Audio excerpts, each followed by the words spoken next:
bahwa menurut pemohon penunjukan penjabat kepala daerah yang didasari oleh peraturan pelaksana berupa Permendagri nomor 4 tahun 2023 tidak memenuhi indikator yang ditentukan dalam putusan Mahkamah Konstitusi nomor dan seterusnya dianggap telah diucapkan.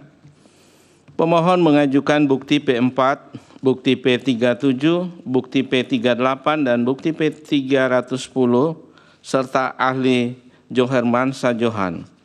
Pihak terkait mengajukan ahli Margarito Kamis dan Halilul Khairi dan saksi Gani Muhammad, Andi Batara Lifu, Ahmad Doli Kurnia dan Supriyanto. Bawaslu menyampaikan keterangan telah melakukan tugas pencegahan berdasarkan surat keputusan Bawaslu dan seterusnya dianggap telah diucapkan. Bawaslu mengajukan bukti PK3 dan bukti PK4.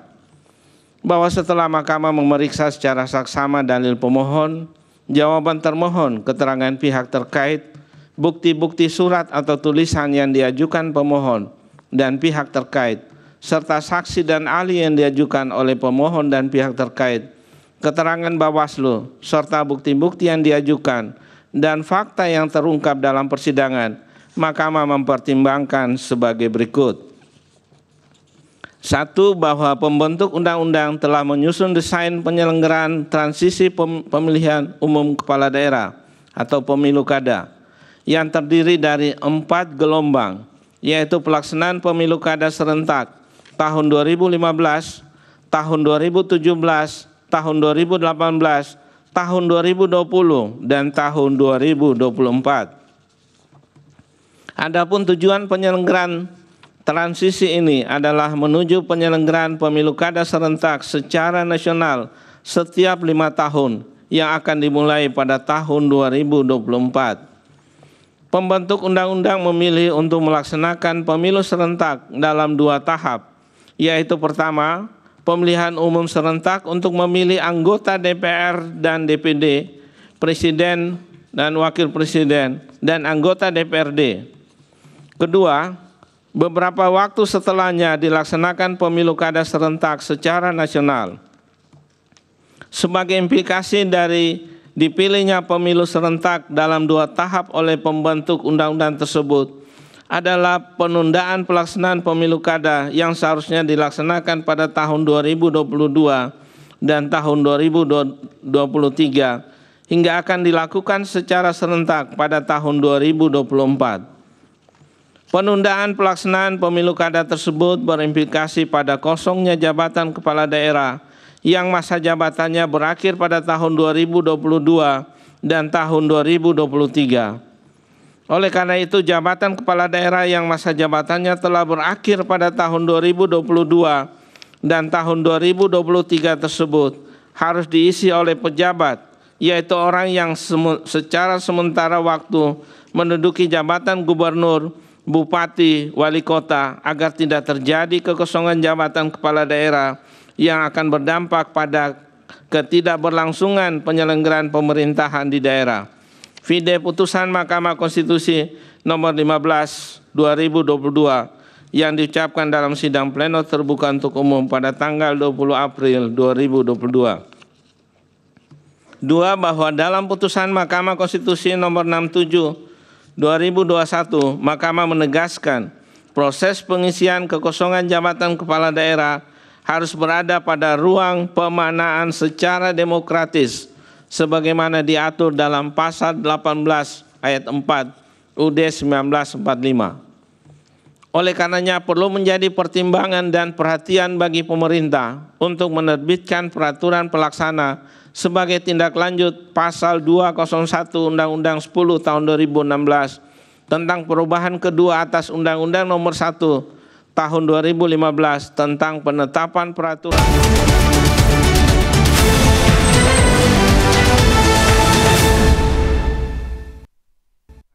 terkait pembinaan, pengawasan, serta evaluasi terhadap pejabat kepala daerah. Dengan demikian, jika dalam implementasi pengisian jabatan pejabat kepala daerah yang menjadi kewenangan eksekutif atau presiden terdapat indikasi adanya pelanggaran sebagaimana yang dimaksud dalam pendirian Mahkamah Konstitusi, Undang-Undang Pemilu dan Permendagri 4/2023, maka pemohon seharusnya sudah mempersoalkan hal akuo kepada lembaga pengawas. Dalam hal ini di samping kepada penyelenggara pemilu, juga termasuk kepada Dewan Perwakilan Rakyat, agar secara proaktif menggunakan hak-hak serta kewenangan yang dimilikinya untuk mencegah agar hal tersebut tidak terjadi ataupun memberikan punishment tertentu, bukan mempersoalkan pada saat dianggap ada hubungannya dengan hasil perselisihan pemilihan umum atau PHPU, pemilu presiden dan wakil presiden tahun 2024 sebagaimana didalilkan pemohon akuo.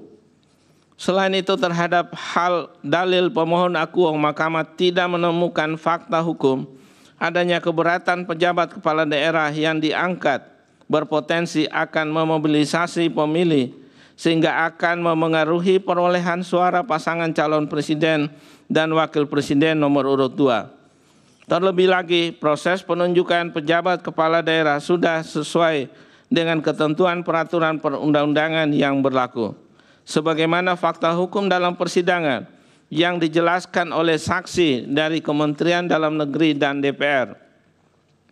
Di samping hal tersebut merupakan bentuk implementasi norma yang menjadi ranah pelaksanaan tugas pemerintahan, bahwa berdasarkan uraian pertimbangan hukum tersebut di atas, dalil pemohon akuo adalah tidak beralasan menurut hukum. Bahwa pemohon mendalilkan pejabat Gubernur Kalimantan Barat Harrison Asroy terbukti tidak netral dengan menghimbau warga untuk memilih presiden yang mendukung pembangunan Ibu Kota Nusantara atau IKN dan seterusnya dianggap telah diucapkan. Pemohon mengajukan bukti P39 dan bukti P40. Bawaslu menyampaikan keterangan dan seterusnya dianggap diucapkan, serta mengajukan bukti PK75 sampai dengan bukti PK78. Bahwa setelah Mahkamah memeriksa secara saksama dalil pemohon, jawaban termohon, keterangan pihak terkait, bukti-bukti surat atau tulisan yang diajukan pemohon, dan keterangan Bawaslu serta bukti-bukti yang diajukan, Mahkamah mempertimbangkan dugaan pelanggaran pemilu yang dilakukan oleh pejabat Gubernur Kalimantan Barat Harrison Asroy telah ditindaklanjuti oleh Bawaslu sesuai dengan kewenangannya, termasuk juga telah dibahas dalam sentra Gakumdu yang juga telah melibatkan unsur kepolisian dan kejaksaan. Bawaslu juga telah meneruskan hasil temuannya kepada KASN yang ditindaklanjuti sesuai dengan peraturan perundang-undangan yang berlaku, sebagaimana bukti PK75 sampai dengan bukti PK78. Dengan demikian, menurut Mahkamah berkenaan dengan dalil akuo, Bawaslu telah melaksanakan tugas dan kewenangannya dalam melakukan pengawasan penyelenggaraan pemilu khususnya terkait dengan netralitas ASN, sehingga tidak relevan lagi dengan dalil untuk memilih presiden yang mendukung pembangunan IKN. Bahwa berdasarkan uraian pertimbangan hukum tersebut di atas, dalil pemohon akuo adalah tidak beralasan menurut hukum. Bahwa pemohon mendalilkan pejabat Gubernur Bali Sang Made Mahendra Jaya memerintahkan melakukan pencopotan baliho pasangan calon nomor urut 3 Ganjar Mahfud dan seterusnya dianggap telah diucapkan. Pemohon mengajukan bukti P41, Bawaslu menyampaikan keterangan dan seterusnya dianggap diucapkan. Bawaslu mengajukan bukti PK82, bahwa setelah Mahkamah memeriksa secara saksama dalil pemohon, jawaban termohon, keterangan pihak terkait, bukti surat atau tulisan yang diajukan pemohon, dan keterangan Bawaslu beserta bukti-bukti yang diajukan, Mahkamah mempertimbangkan dugaan pelanggaran pemilu yang dilakukan oleh pejabat Gubernur Bali Sang Made Mahendra Jaya telah ditindaklanjuti oleh Bawaslu sesuai dengan tugas, kewenangan, dan kewajibannya.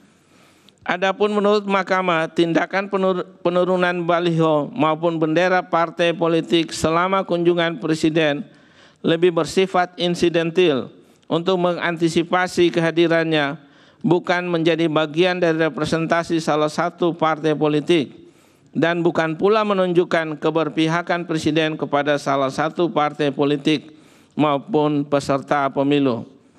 Terlebih setelah acara kunjungan kerja Presiden berakhir, baliho maupun bendera dimaksud dikembalikan ke tempat semula tanpa adanya kerusakan. Vide bukti PK 82. Bahwa berdasarkan uraian pertimbangan hukum tersebut di atas, dalil pemohon akuo adalah tidak beralasan menurut hukum. Bahwa pemohon mendalilkan pejabat Gubernur Jawa Tengah Nana Sujana yang merupakan purnawirawan Polri terindikasi tidak netral dan seterusnya dianggap telah diucapkan. Pemohon mengajukan bukti P44 dan bukti P45. Bawaslu menyampaikan keterangan berdasarkan hasil pengawasan dan seterusnya dianggap telah diucapkan. Bawaslu mengajukan bukti PK 76 dan bukti PK 79 sampai dengan bukti PK 81 serta saksi Nurholi. Bahwa setelah Mahkamah memeriksa secara saksama dalil pemohon, jawaban termohon, keterangan pihak terkait, bukti-bukti surat atau tulisan yang diajukan pemohon, dan keterangan Bawaslu beserta bukti-bukti yang diajukan, Mahkamah mempertimbangkan dugaan pelanggaran pemilu yang dilakukan oleh pejabat Gubernur Jawa Tengah atas nama Nana Sujana telah ditindaklanjuti oleh Bawaslu sesuai dengan tugas, kewenangan, dan kewajibannya. Berdasarkan hasil pengawasan Bawaslu, menurut Mahkamah, tindakan pejabat Gubernur Jawa Tengah yang memberikan sambutan kedatangan terhadap Prabowo Subianto sebagai Menteri Pertahanan tidak dapat dibuktikan sebagai bentuk pelanggaran kampanye pemilu karena tidak memenuhi unsur niat untuk menguntungkan atau merugikan salah satu peserta pemilu. Namun tindakan tersebut lebih merupakan suatu kebiasaan atau penghormatan yang dilakukan oleh pemerintah daerah kepada setiap pejabat negara yang datang ke daerahnya, yang juga sudah umum dilakukan oleh penjabat maupun kepala daerah lainnya. Sebagaimana bukti Bawaslu PK 76, bukti PK 79 sampai dengan bukti PK 81 serta saksi Nurholi. Berdasarkan uraian pertimbangan hukum tersebut di atas, dalil pemohon akuo adalah tidak beralasan menurut hukum.